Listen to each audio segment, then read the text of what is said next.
ഇതിനൊരു ബലവീര്യം പറഞ്ഞു പോരുവാണ്ടൊക്കെ വണ്ണം ഒരാൾത്തരവിലേന്നൊരവസ്ഥ വരുതി. എന്റെ മന്ത്രവാദി ഞാൻ കേളാജ വിടാലേ കേട്ടു. കൊട്ടയിൽ തീയും കുറുപടിയുമായിട്ട് ഇരിക്കൂർ നഗരത്തിലേക്ക് നിറവട്ടം പിടിച്ചു.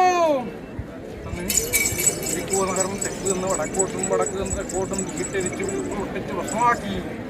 അതായത് കല്ലും കരിയും തീറ്റിക്കുന്നതിനെ കല്ലും കരിയും തീറ്റിച്ചു, ചേറും വെള്ളം കുടിപ്പിച്ചതിനെ ചേറും വെള്ളം കുടിപ്പിച്ചു. അന്ന് ഇരിക്കൂർ ചാതി ചവിട്ടിത്താഴ്ത്തി. ഇതിനൊരു മറുപകരമുണ്ടെങ്കിൽ എൻ്റെ കാളകാട് മണ്ണകത്തേക്കാവട്ടെ എന്ന് എൻ്റെ മന്ത്രവാദിയും. അന്ന് ഞാൻ 1936 32 1001 കിഴികെട്ടി എൻ്റെ മന്ത്രവാദിയുടേതായിരിക്കുന്ന പാദത്തിങ്കൽ വെച്ച് 2 നമസ്കാരം ചെയ്യിച്ചു.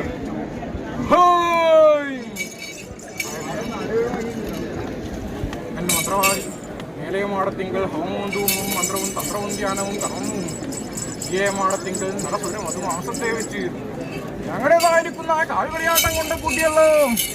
അല്ലേ കളങ്ങാട് വഴിയായിരിക്കുന്ന മന്ത്രവാദി,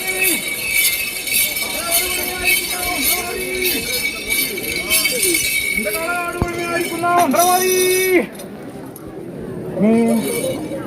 മന്ത്രവാദി ഇന്നത്തെ ദിവസം വേദമായിട്ട് തക്കവണ്ണം മതിച്ചിരിക്കുന്ന അവസ്ഥാന കളകാട് കരിങ്കുട്ടി നിങ്ങളുടെ മണ്ണകമ്മാധാരമായിട്ട് തക്കവണ്ണം മതിച്ചു കളിച്ച് രസിച്ചു.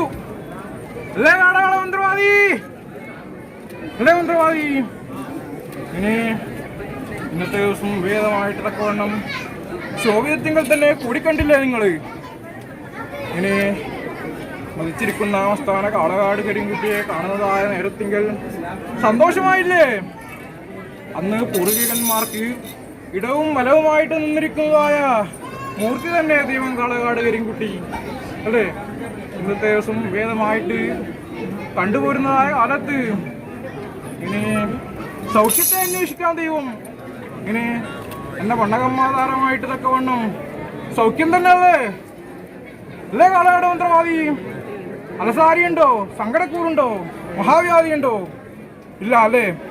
ഇന്നത്തെ ദിവസം ഭേദമായിട്ട് തക്കവണ്ണം അഭിമാനത്തോടു കൂടെ തന്നെ വാഴുവാനുള്ള ഒരു സംഗതിയും ചേർച്ചയും ദൈവം ഉണ്ടാക്കി തന്നിട്ടുണ്ട്, അല്ലേ? ഇപ്പോഴത്തെ നേരം വന്നിരിക്കുന്നതായ എൻ്റെ ഭക്തന്മാർക്ക് മുഖത്തെ കൊടുക്കാൻ ആത്മം കൊടുക്കുക. ഈരിങ്ങനത്തെ കാരിക്കട്ടെ പടവാർ ചിന്ത. അതാണ് മന്ത്രവാദിമാരെ അഹുടി ഏവരോടും തന്നെ ഇപ്പോഴത്തെ നേരം അടയാളത്തിങ്കളായിരിക്കട്ടെ.